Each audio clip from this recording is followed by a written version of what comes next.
Lagi na lang tumiro, kakaisip ko paano pa to. Hindi na alam kung anong gagawin mo.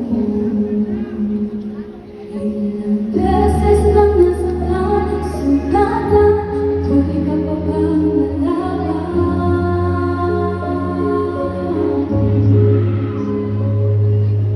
Hanggang kailan mo kaya susubukan ang aming alinlangan na lalampasan ito? Huwag mag-alala, hindi ka nag-iisa. Huwag ka na mag-alala, hindi ka nag-iisa.